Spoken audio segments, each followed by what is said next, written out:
Hello guys, we should be live now, and we're back with coffee, and we've got an exciting one today.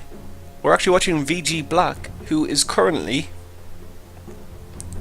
rank 1 anti-mage in the world, according to Dota's ranking system, which isn't flawless, but in this case I think it's probably pretty accurate. VG Black is a fucking fantastic professional player, and I'm personally very excited to watch a player perspective cast of him playing anti-mage. He's considered one of the best farmers in the game, and he's playing one of the most farm-hungry heroes in the game. So it's exciting for me to watch this. I'm really happy to be casting this one. I decided we're going to go through the hero selection stage. It's a little bit slow, but I think it's actually valuable information to see good players and how they pick their heroes. Because you know, they're gonna be picking heroes countering enemies, synergy with their own teammates. Just making the best situation. They're going to be... Sorry, I can't speak. It's early morning. I haven't had my coffee yet. They're trying to analyze what's going to happen in this game and what hero they could use best to go through it. If the enemy has no magic resistance, they're going to pick a hero like Lion and just finger the fuck out of them. If they have a lot of magic resistance, they're going to pick a hero like Terrorblade and just right-click the fuck out of them. Very oversimplification, but you know what I mean, and I think it's very valuable information to learn how to counterpick heroes and learn how the pro players do it. My insight might drop off at this point because I'll be the first to admit I don't know a lot about counterpicking enemies. I know the basics, as I just explained, like the very simple stuff. But I don't know, you know, how an anti-mage works against the Death Prophet. I don't know the exact, you know, very minute differences there. I just know they're two excellent heroes. Anti-mage drains mana. That's generally quite nice to have against a hero that has high mana skills. Just stuff like that. And we're just going to sit through this. I apologise. Maybe in these early games we're going to have very little insight to offer. But we are learning. That's the whole point of this series. We're learning. You guys are learning. And once we've learned a bit more, we might be able to use that knowledge that we have to gather more knowledge. Because it's a funny thing about learning in general. You start off, you're thrown into the deep end, and you can't even absorb everything that's being thrown at you. Because you're not informed enough to be more informed. But once you're a little bit informed, you start to see other stuff, and you pick that up as well. And then you're like, oh right, I didn't notice that. I can't believe I didn't notice that earlier. But now I know X, I can learn Y. And that will help me learn Z. And that's how I learned the alphabet. It took a while. I did it in order. A, B, C. That was the worst joke we've ever made. So we're seeing Anti-mage is going to come out last. He's with bated breath. They're like, oh my god, who is Black going to pick? What do we have to face? What are we gonna? I'm so scared. Just pick a hero already. Just put us out of our misery. What do we have to compete against? And he's got the widest smirk on his face you've ever seen, and he's just thinking, all right, Death Prophet, Earthshaker, Slack. He's got an Australian accent, by the way. I don't know if you guys knew that. Yeah, he's actually from Australia. Luna, Tidanta. You're in for a right fucking game, because I'm going to pick Anti-mage. And then they just quiver, and it's just beautiful. Just vomit everywhere. They're too petrified. So we're going to actually go on play perspective, as was intended. Actually click the hero. Getting a little bit of lag here. I think that's just the starting thing, though. It's fine. I don't want to steal that guy's catchphrase. Oh my god, I feel so bad. I shouldn't call Sing that guy. Sing Sing is an amazing player, an amazing personality. I love you, Sing Sing, so much. And I'm actually cringing at myself. This whole tangent is awful. But I'm actually genuinely intrigued by this item choice. He's went for the Stout Shield and a lot of regeneration. This makes me think perhaps he's going into the jungle straight away. I've actually... You know what, I've seen Anti-mage played quite a few times. I think I played 1 or 2 games as him, but I've never looked deeply at a good Anti-mage. And I think when we see Anti-mages played in noob games, he's just going to be a dual lane with a support. He's going to be last hitting creep waves. But they don't have the knowledge to do like efficient jungling stuff, and I think that's what we're going to see by this guy, and I'm genuinely excited for this. Anti-mage is a hero that has a very low win rate in general. I didn't take the time to check Black's win rate. I think it was over 60%. It was like 65% or something, really high. In anti-mage, it's easy to fuck up in anti-mage. It's easy to ignore farm, not get enough farm, and lose the game. Because you really need farm. You need to rush it before the enemy can rush theirs. So I think that's why he's got such a low win rate. I think his win rate is something like 44% or something, which is, you know, well below average. Nearly like bottom tier. If you were to make a tier list, he would be not on the last rung, but he'd be on maybe the second last rung. Very low. Average win rates don't tell a very good story of how good a hero can be, though. A well-played anti-mage is well above average, I'd say. I don't know if that's necessarily true, but he's certainly not a bad hero when in good hands, and we're about to see that in Black's hands. Like every game in this series, we don't know the results of this game. We literally found we went on player rankings for anti-mage. We saw the top player, we saw Black, we saw, oh, he's a good player, let's just go for him. And then we closed our eyes, no, we squinted our eyes, we looked for the first game that was anti-mage, we clicked it, and we didn't look at anything. We found the replay number, and we typed that in, and now we're watching the replay. We don't know if he's going to win, we don't know if he's going to lose, we don't know how many kills he gets, his gold per minute, anything like that. We're just excited to see. So we notice his skills, his blink and his, what is this? I think this is the mana drain thing. Yes, it is mana break. So this just adds quite a significant amount of damage to his attacks. The mana burn is also really nice in this laning phase, where their mana pools are very tiny, and it just means he can harass very heavily early on.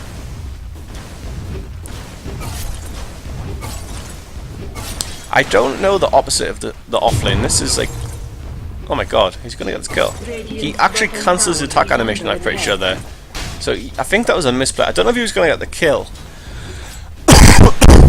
but he could have got off an attack earlier than the one he did get off. So kind of interesting. I really don't think he would have got the kill regardless, but it was pretty close, and it was a minor misplay, I think. Because he's really trying to min-max the amount of hits he can get on the enemy, so he's like cancelling animations and stuff, so you can move with him as much as possible to secure the kill. And in the heat of battle, sometimes you can make a little misplay. The best players in the world make misplays, as we're seeing right now. And again, it wouldn't have led to the kill if he didn't do it, so he doesn't have to, like, you know, be too upset with himself. I promise not to stab it. The fact he got Slok that low in the first place is pretty impressive, since he's a solo off-lane anti-mage who's not particularly well known for being great in the early game.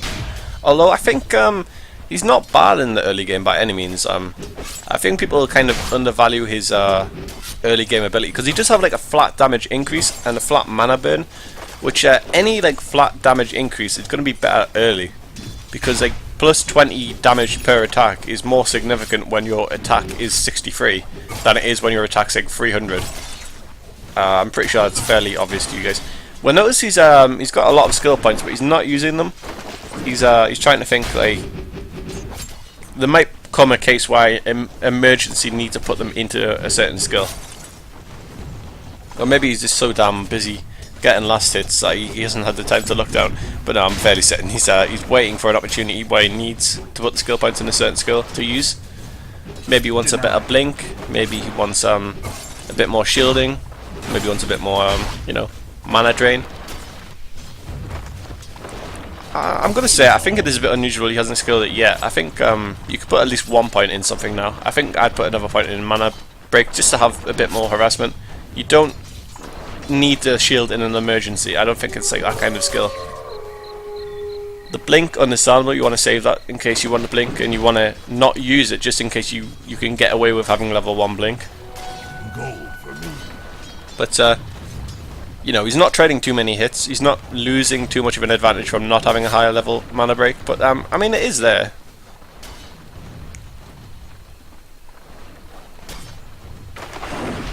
we could go really meta and say he's lulling them into a false sense of security.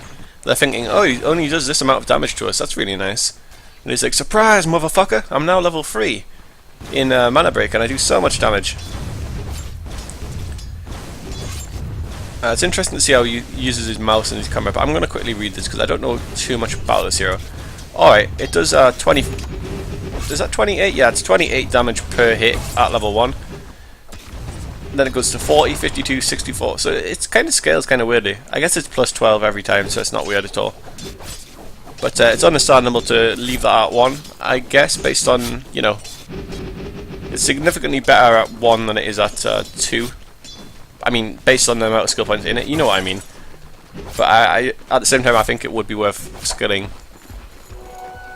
above other skills if you don't need them, because it does, you know, at the end of the day, it increases your damage and the mana drain, which is, you know, very, very useful.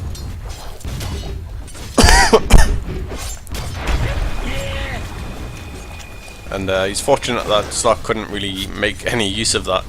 Because normally when a Slark gets you on his chain, you're shitting your pants. That's a terrifying moment, especially when you're under the tower and there are 2 heroes. But he just had enough creeps to tank the tower. It's kind of nice seeing Tide very effectively tank the creep wave, just so his tower doesn't take any minor damage there. Because he knows he can, and why not? So I don't know the MMR of Black, but I'm pretty sure it's probably going to be high. And I don't know... Unfortunately, I don't know any of these players. I don't know if he's stacked with like pro players. I'm gonna guess probably. I really shouldn't comment now. I've got no idea. I'm expecting to see high level play from everyone in these games though, and that's why I want to watch high MMR games, because of course we can watch like the best player in the world play on a Smurf account. Sorry guys, I'm dying over here. We can watch the best player in the world play on a Smurf account and absolutely trash 2K MMR players, but that's not going to be as informative as watching them play against other good players. And also, we're watching this from player perspective, but we're also going to pick up some stuff that's happening from the other team. As I mentioned, we saw the Tide Hunter tanking the creep wave, which I thought was quite intelligent. And oh my god, you know what? I'm an idiot. He put the skill points into his stats, of course. I thought he was saving them, and I just wasn't paying attention. I didn't even consider that, but yeah, of course, that's fairly typical anti-mage behavior. So he was getting a benefit from them this whole time. He's getting more strength, more agility, more intelligence, all very useful to have. And I'm face palming. I can't believe I didn't even notice that. And it makes sense as well. As we were saying, level 1 mana break's really good. Leveling it to level 2 is really nice, but it's not. It doesn't scale amazingly well. So it's understandable to go for stats early rather than that, and it does give you the much needed strength because he has very, very low base strength. So getting +2 every level is actually really good. Well, every level up that you put stats in, of course. And so a pretty easy kill there. He's actually not getting punished for these dives. The enemy team just don't seem capable of punishing him. Of course, he's got really good awareness of when he should be going in and when he shouldn't, and it's kind of overwhelming to see, because a lot of the time, you know, you're gonna play safe. You're gonna think, okay, I can't go in here, or you're gonna play too recklessly and go in and then just die instantly. You think, oh, that was so dumb. Why did I do that? But with pro players, you just see like they've got like a subconscious thing. They know when to go in, and it's beautiful to see. You see them going in situations where you would have thought it was way too risky, and they just get out of there completely unpunished because they knew what they were doing.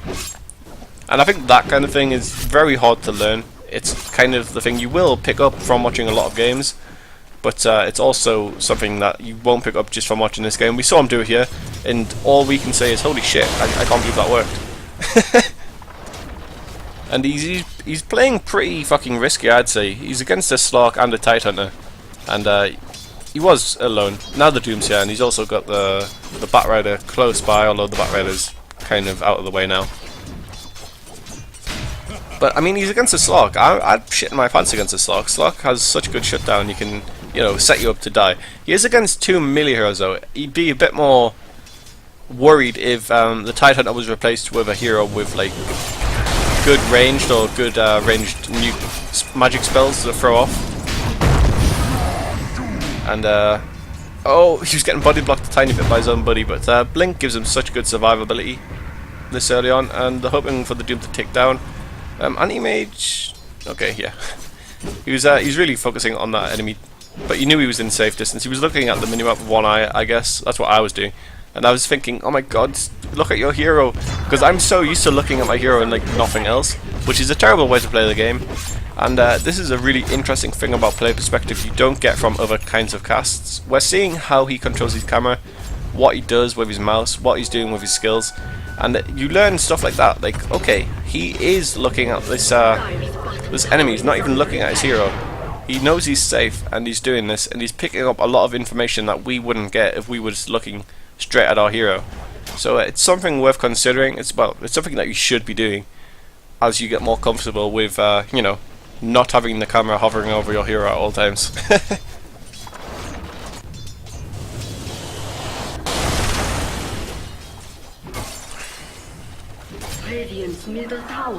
So we've got the fog on, but unfortunately the replay system, it's pretty shit, to be honest. We can't get a true player perspective view because we can see the enemy's heroes in the fog.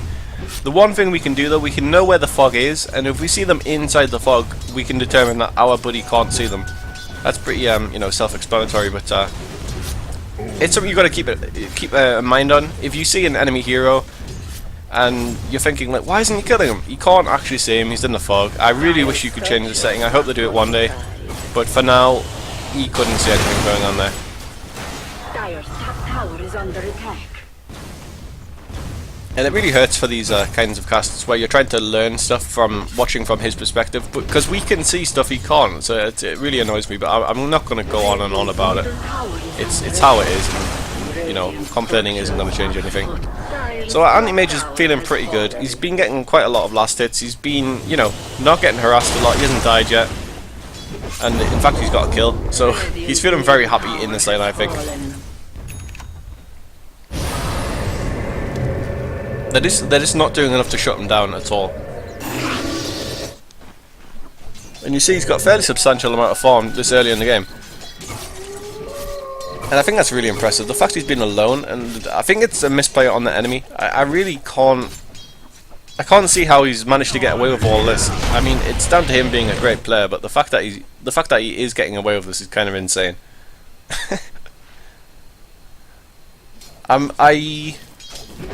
I might just start. You know what? I'm gonna say it right now. We are gonna look at like multiple games of certain heroes. If we're like particularly interested in a hero, or we feel like we can learn more from watching another cast, we're gonna watch multiple casts, because like I don't want to just move on straight away after watching one game of Anti-mage or other certain heroes that I'm genuinely interested in. You don't pick up a lot from one game, and I'd recommend everyone trying to get better to watch multiple games of the hero they're trying to get better at. And you know, first of all, even the best players don't play games flawlessly, and they may screw up certain aspects of the game in any particular game. And even like when they're playing flawlessly, there may be certain situations that make them do different things. Like you might be sticking to the jungle a lot more if he's getting too harassed in the lane, or the jungle is safe to go in, or you know, there's a whole number of things that can happen that will change his gameplay. And just watching one game where he's against a Slark and a Titan that aren't doing a very good job at shutting them down doesn't tell you how to play Anti-mage like every single game. And it's interesting he's not committing to this like early. He's not actually going in to assist his buddies. He's staying very safe here. I guarantee if you're in a low MMR, your team would be raging at you for not jumping in. And he tried to jump in and get the last hit. Unfortunately, he missed it for himself, but Doom was going to be happy about that. Doom got the kill. Anti-mage didn't. And that was like, we'll call it as it is. That's like selfish gameplay, but selfish doesn't necessarily mean it's bad for the team. Selfish just means that he's keeping, you know, his own interests at heart. He's not going to overcommit, because the chance of him dying, the risk of him dying, is not worth assisting in that team fight and maybe getting a few kills. That's what we picked up from that. In his opinion, it wasn't worth going in, and that's why he did not do it.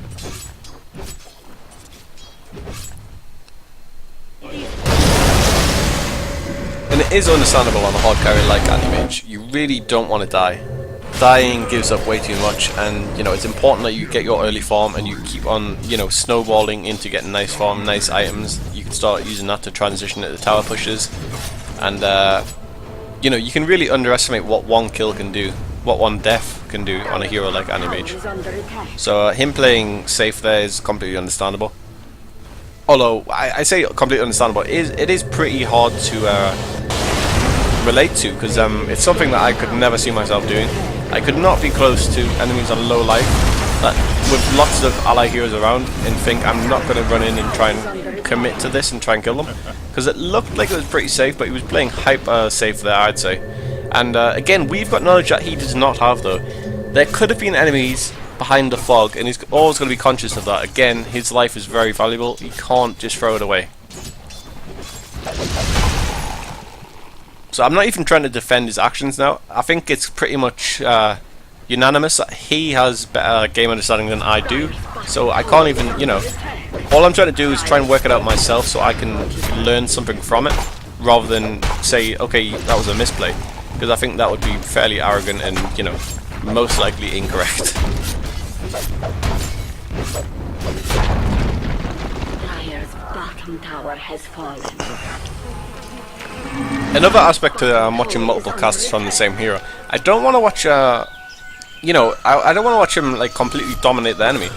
It's way too early to call, but it is 11-3, which is worth stating, and he's got nice farm this early on. So this isn't a bad game for him, and I'd like to watch at least one loss of a lot of heroes I'm interested in watching, because, you know, watching them how they try and come back from a game is just as interesting, and it's new information over how they push on to win the game from an advantageous position. Because no matter how well you play, you're gonna have games where you're at a disadvantageous position, and you're gonna have to try and win. So we saw a 16-minute battle fury here, not bad at all. I'm sorry about this cough, I'm suffering from a cold. I'm trying to drink coffee to like try and hydrate my throat, but it doesn't seem to be working very much.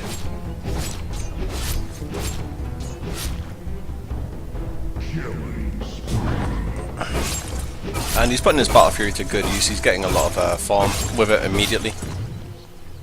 Understandably, he's pushing the lane. He's playing Anti-mage a lot like I like to play terribly. He's finding an empty lane and he's gonna go there. So he gets all the farm. He's pushing it himself. The enemy are distracted in other lanes. He can possibly get a tower out of it, and he's feeling pretty safe because the enemy aren't there, and he's aware of that. Dire's top tower is under attack. And yeah, we're seeing the hyper efficient anti-mage farming that you get with a hero with a blink. Uh-oh, two guys have come to punish him. It's a very quick teleport, and that was very intelligent. He went immediately for the camp, and he knew they've got a long way to walk to that camp, because they've got to go up the hill, they've got to go around the corner. It's very hard to actually get them there. So he felt very safe just TPing there immediately, and it was very good game knowledge. I don't mean to sound overly impressed by things, like, because that wasn't you know, it wasn't the most subtle magic trick we've ever seen in our lives, but it was just, you know, it's one component of well played heroes. I think a lot of us would have had the same thing. I don't know if I could say for myself. I maybe would have just blinked in the opposite direction of the enemy heroes and made a run for it. But it's not, you know, it's not genius. I want to put it out there because I don't want people to think, oh my god, he's just kissing his ass at this point. I mean, it's not that good. Get over it. But you know, every small component adds up into a fantastic gameplay. Fresh mate. And again, with these games, the heroes aren't necessarily going to play really good, and we might have some games. I think that Ancient Apparition game, he didn't play phenomenally. I can't even pronounce any words today. He didn't play. I'm pretty sure it wasn't the best game of his life. He played above average. He did a good job. The team won at the end of the day, but it wasn't, you know, it wasn't amazing, spectacular gameplay like every single second of the game. And this Anti-mage has been pretty good so far. But again, I'm sure, I'm well aware that Black's had a better farm than this in some of his games. It's kind of interesting.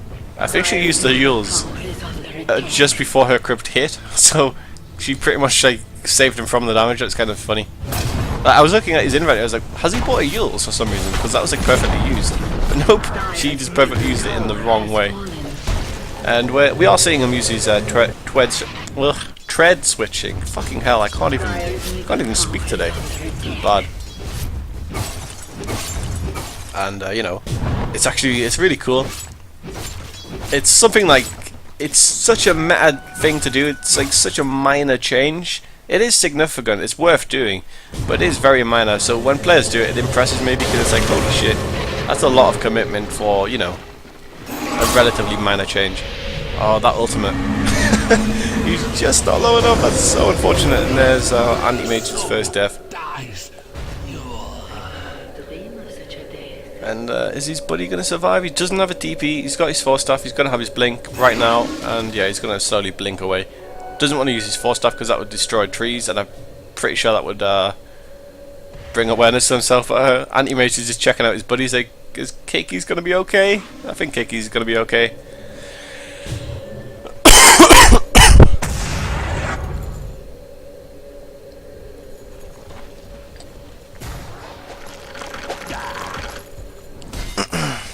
I was thinking about the coughing, but I hope you guys can't hear me fucking slurping the coffee. That would be just as worse. This might be the worst fucking cast we've ever done. There's constant coughing. I'm slurping my coffee. It's all good though. That's the first coffee of the morning. Now we're really awake and we're alert, and we're gonna spot something really cool now. I'm telling you guys. This lane's really pushed by the looks of it. Yeah, two waves are getting pushed in, and Anti-mage is like, oh, that'll do nicely. I'll take that farm. Oh my god, he went so close to that enemy hero in the fog. I really don't like that we have the knowledge there, because I'm constantly thinking about it, and I've got that, you know, that knowledge. You can't even ignore that knowledge. You see the enemy hero, you can't not think about it. But I'm fairly certain he didn't see that enemy hero there, and he just happened to not commit to go farm. He instead decided to stay in the lane. He's seeing that there's no creeps in that camp, he's thinking, oh my god, someone's been here. I'm sure he's got good game knowledge, so he's going to be like aware of like they might be doing that. He's seeing enemy heroes around, and that's why he's getting out of there. He wants to play it safe, get some more farm. Oh, hang on. He's actually coming in from a very unique angle, and he's going to try and participate in the fight. Oh, he didn't quite finish off the Slark. It didn't look like Slark was in his ultimate before he backed off there, but I mean, he knew Slark had the ultimate. I guess that's why he did it. He thought, okay, Slark's going to use his ultimate. I can't get the next right click off, so I might as well not waste the time charging up for the next attack animation. I can go do something else. And indeed, that was the case. It looked like Slark got his ultimate off a little bit late, but I don't know. Maybe I'm just misreading it there. I'm fairly certain that's what went through Black's head though. He knew that Slark was basically not going to die, so there's no point doing it. And it's very like instantaneously quick thinking, which is, you know, in hindsight it's easy to notice what he did and why he did it, but during the game to actually think to do that is actually really impressive. So that's kind of cool. It's kind of a cool thing that it's like a small trick that you see, and you're like, oh my god, I completely understand why I did it, but I'd probably never do that myself, because it doesn't come. It's like a micro decision, and it's something you've really got to like bash into your brain, like, okay, when this happens, do this. It's such a unique position as well, because it's not very common that you're against a Slark that happens to have his ultimate ready, and you're one right click away. So yep. We'll notice he's got his Vlads and his Yasha. Farm just seems to be pulling out of the sky at this point. We're not even paying attention too much to where these items are coming from. We just every now and then we look at his inventory, we're like, oh, he's got a Vlad's. Oh, he's got a Yasha. All right. And pretty intelligent use of the blinker. He knew he wanted to get out of the camp's vision immediately, and he did so. And that meant another camp spawned. And that's something you've got to get really good at if you're going to be a hard carrier that's going to do a lot of farm. you've got to be aware of the camp's timing, and you've got to be really good at it as well. Not only do you need to know when to stack, you need to know like how long it's going to take to walk from one camp to the other, and then know that time difference, and then know the time that it's going to take to stack given that amount of walking time. And you know, it comes to quite complicated numbers once you're thinking about 3 camps ahead, because you've heard the phrase think one step ahead. You actually have to think like three camps ahead if you want to effectively jungle, and that's what we're seeing by these good players. And Luna just pretty much wrecked them. That Luna ultimate when there's no creeps around is so powerful. Not to mention the other 4 heroes that happen to be in the area.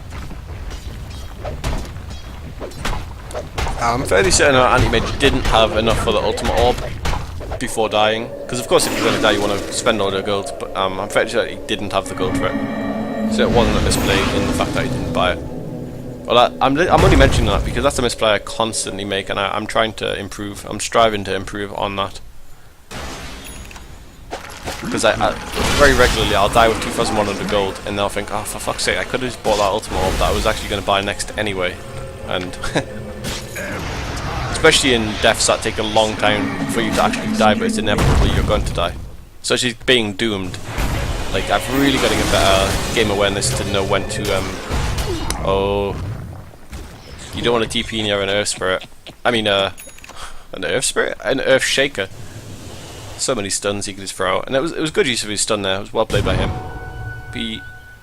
I guess it's not too well played. I mean, he's a fucking stun master. All of his skill. He has a passive that gives him stuns, for God's sakes. But he did get it off, so a small applause for that. Good job, buddy.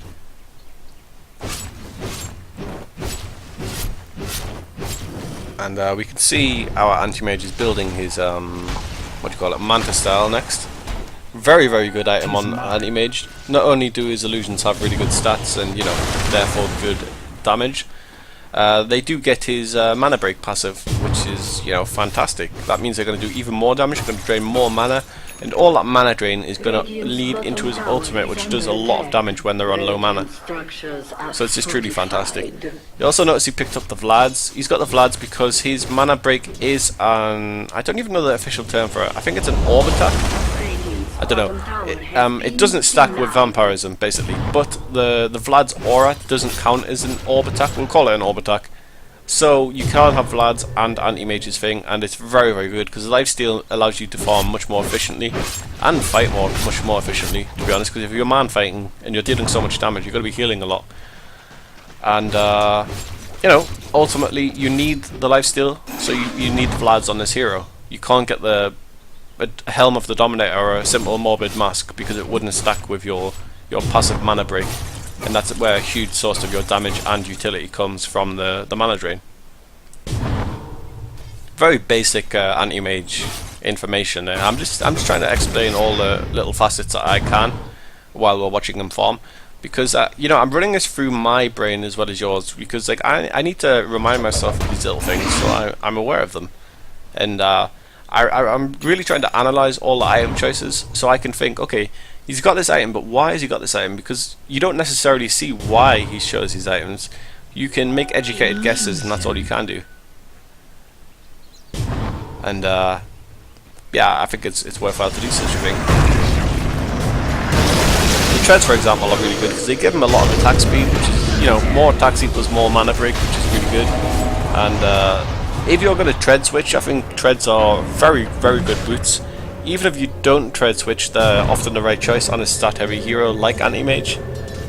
Especially one that's going to build up quite a lot of damage, because phase boots give a finite amount of damage, a flat damage increase, which is more relevant on heroes that don't have super high early damage.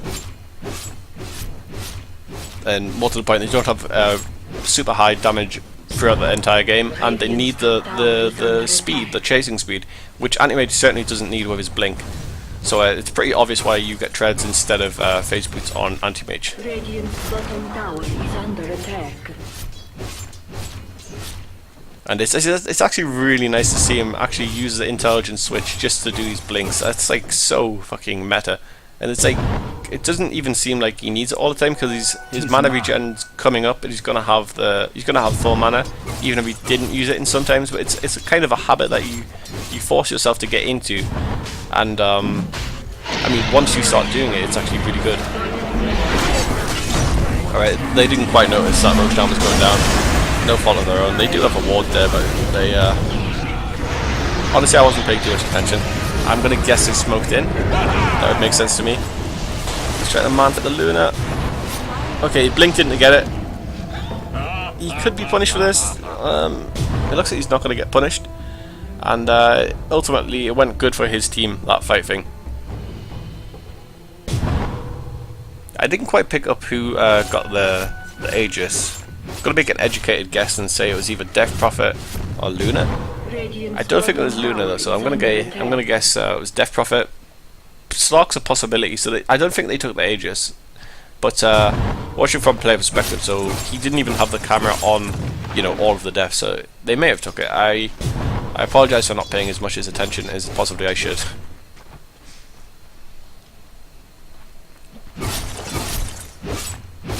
And yeah, I was going on a tangent about treads. It's really high level, but you have to, once you're at a very high level, it's really beneficial to, you know, switch all the time, even if it might not be necessary. And I said like it's not necessary, but it kind of is, because he's like borderline max mana very frequently, but partially because he's using his mana switching, and also when he's like, constantly spamming his blink, it does ultimately drain some mana, and you know, you want to stay as high as possible, so it is beneficial even in this case.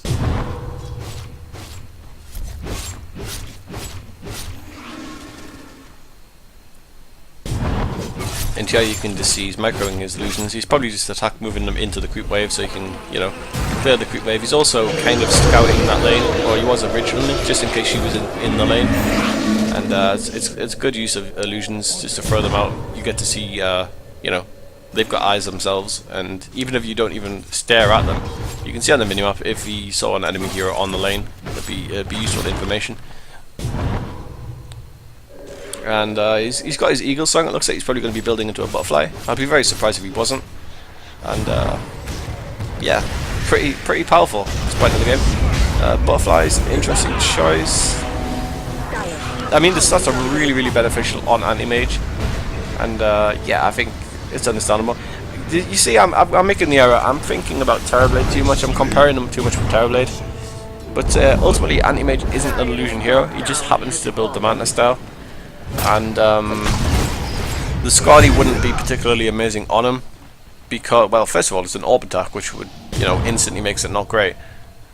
But also, you don't need the stats as much over the flat butterfly attack speed, because like it's relatively minor, but it's significant enough to make a difference. The butterfly also gives just a flat plus 30 attack speed, and that isn't shared to illusions. So that can make the difference on Terrorblade when deciding you should get a Scotty or you should get the butterfly. Because plus 30 isn't the end of the world, but it's also quite significant. So you know, that's a minor tangent about Terrorblade. The more I think about it though, Scotty would be a very suboptimal pick because of the orb attack thing, and of course you don't want that on Anti-mage.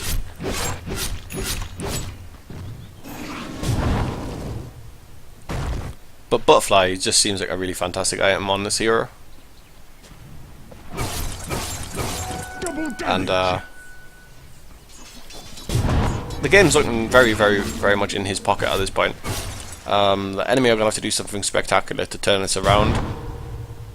Not many towers have went down yet, but you can tell the potential for taking towers really quick is getting there. This Anti-mage is hitting like a truck at this point. He's got nearly 300 damage. And he hasn't collected his butterfly yet.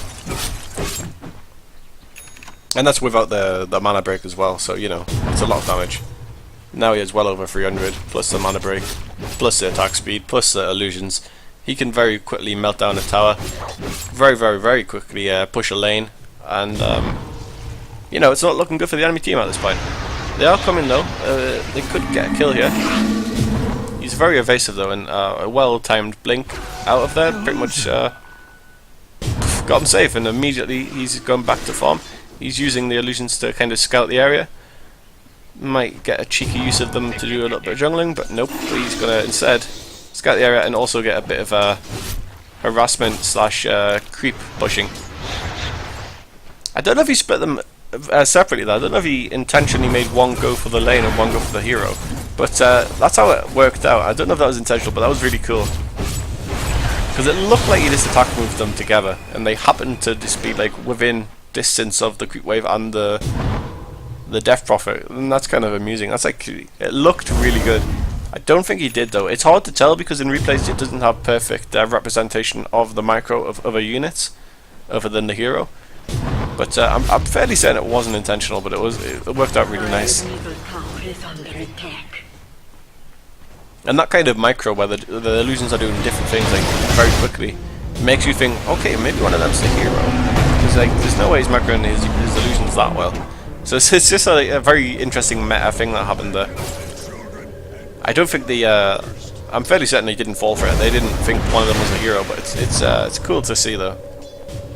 One thing I've been thinking about that's kind of related to this is shift moving your illusions and sending them on crazy paths, like you know, back and forth, up and down, because that makes them look a lot more realistic. It's very easy to do, and I think that would be really good for baiting enemy heroes to think, okay, there's no way this is an illusion. But he's like microing it really hardcore, and then they'll commit some spells and stuff to it, and then you're just laughing your ass off. And you know, I've just been thinking about that. I think that was quite funny. It's not original. I'm sure people do it, but I was just thinking, okay, I should start doing that. It's actually really cool. And we're seeing some nice body blocking here. He's really hurt this Luna, and this is something you don't see in low MMR Dota. It's very obvious, the body block. It's like a very obvious thing, but to see people actually try and pull it off in battle is actually quite rare, and it's really powerful when you do it. It's beautiful to see as well. There's something so simplistic about it, and it's so nice. There's backdoor protection, but his creep waves are pushing. The intelligent use of the glyph though, they were aware he had backdoor protection, and he wasn't doing much damage to it. They waited for the creep waves to come here, and then they thought, okay, now we can just now we'll use our glyph, and that was the optimal amount of time that the tower wasn't being damaged by him, so it was intelligent by them. And he's literally just shrugging off the enemies here. He's thinking, you know what, I'm an anti-mage, I'm just going to fuck up your tower, and then I'm just going to get out of here safely because, you know, I'm anti-mage. Who are you going to tell on? And yeah, it's really nice to see, and it goes to show how good a farmed anti-mage is. He really can just run in, do a bit of damage, get out of there, heal up on the ancient stack with a Vlad very quickly, and go in for another push. And it's very hard to defend against this. And every time he's doing this, he's building up so much money. I don't know what his next item choice is going to be. I wouldn't hate to see another butterfly on him. Butterfly is also a really good choice. I've been thinking about Butterfly versus Skadi. I know Skadi would be bad on him, but there might be better. There might be other item choices that would be good, other than the Butterfly. But Butterfly is really good because you've already got a very high effective HP against magic just because of his mana shield passive, which is huge. That's most over that. Let's get a bit of the details. That's 50% magic resistance, plus he's he's typical plus 25. I think they stack multiplicatively. What is it? I think they multiply by each other, so it's like effectively like 66% or something. It's not actually 75%. No, you know what? I think they do add additively. So it is 75% magic resistance. I apologize if I'm incorrect about this. I really don't know. But either way, he's very resistant to spells, and therefore a lot of the things that are going to worry him is going to be from right clicks and physical damage or pure damage. He can't do shit against pure damage, but what he can do is he can get more physical damage resistance, which is Butterfly. The evasion makes him, you know, very, very difficult to kill indeed, and that'd be great. BKB is understandable though. They've got Shutdown. You know, they've got Earthshaker, all those stuns. They've got Tidehunter, the Ravage. They've got Luna, very frequent stuns. They've got Slork, he's got his little chain thing. They could be very pesky nuisance to him. And plus, because he's so, I don't want to say tanky, but he's very difficult to kill already, just from like damage getting thrown at him. Having the survivability is very, very beneficial here. rather than building into more damage. I'm misspeaking here. Not survivability. Having the ability to avoid shutdown is very good, more than just flat out increasing his survivability by increasing his HP. And pretty reckless, going 1 versus 5, literally 1 versus 5 here. And he's not even backing off here, but I think this is kind of insane. He didn't die. Jesus Christ. Didn't die, he's still going in onto the high ground. This is insane, holy fuck. This is like really insane. He's actually getting away with this. I mean, the lifesteal and how squishy the enemies are relative to his damage does mean he isn't going to die easily, and he can, you know, he can heal up. He does have the Aegis, which is obviously the primary reason he did such a thing. He knew, you know, he might lose his first life, but he's got his second life, and he's got to, you know, if he didn't even kill them, he was going to get a lot of damage on all of them. And it's going to make it pretty hard for them to fight against 2 lives of an anti-mage. And interesting choice here. He's decided, okay, we're not going to rush the throne, too risky. Instead, we'll just get Mega Creeps. I think Mega Creeps are going to give us the most probability of winning the game rather than going straight for the throne. And you know, you don't want to leave a throne at low life. I mean, it's pretty likely they would finish the game if they went for the throne and they didn't. It left the 2 barracks up. But much safer play is just to go for the barracks. It's subjective. It's a choice that you just make based on the game and based on your personal feelings of how the game could go. And you know, you can't really critique it one way or the other. The only time you can critique it if going for the throne would actually literally win the game and they couldn't defend against it, like literally impossible. But that wasn't the case in this instance. Although it was, no, it wasn't impossible that they could have accomplished that. They're playing it safe, and I don't mind that at all. I think it's intelligent. And yeah, this anti-mage got out of control, and that's basically what anti-mage lives to do. He gets all his farm. He's got so much gold. He's got so much relative power to the enemies. He can just shit on them, and they can't do much right now. If the game went on for another 30 minutes, they might feasibly get more farm, and a very farmed, let's just say Luna, might be able to compete and maybe even outdo a very farmed anti-mage. But the thing with anti-mage is you get your farm so quick that you have such a higher net worth than the enemy. Even if they could compete with you if they had the same relative worth, the thing is they just don't, and then therefore they're not going to. And it's really amusing me to just see him like shrug off enemies, because he's like the stock went for his ultimate, and he didn't even like run away. He's like, okay, I'll just tank you and the tower for a little while. It's fine. He's like, okay, you want to rumble? I'm just gonna heal on you, sweetheart. Don't interrupt my jungling. It's very important. We don't need to finish the game. I need more gold. I am anti-mage.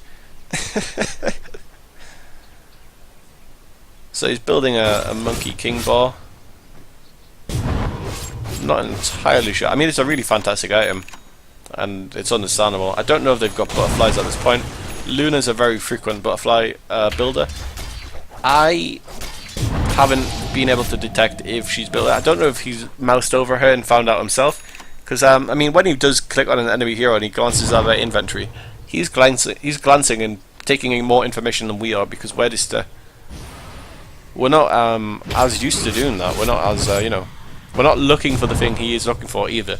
He clicks on them and he's only looking for the butterfly maybe, and so he'll just take a very quick glance and find it, whereas we're just looking going, oh interesting, he's looking at their inventory, I wonder what he's looking for, and then like it's already over because he's not going to spend a lot of time looking at an inventory. I'm pretty sure I didn't even check though. I think BKB is just a safe item choice to get, and oh my god, that is very funny. Luna gets the butterfly just as he's got it. And I think it's a safe assumption for him to make that she probably was building into it, and she probably even had the talisman of evasion like first.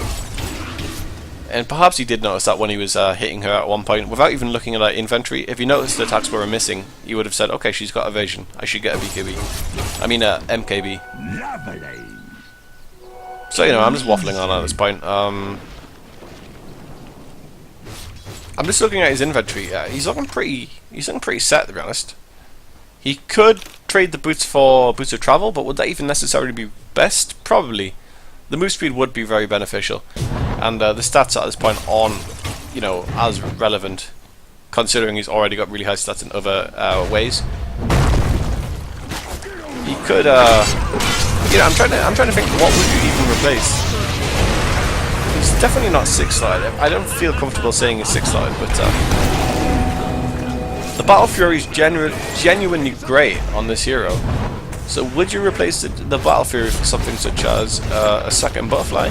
Not necessarily, no. The BKB, it's kind of necessary.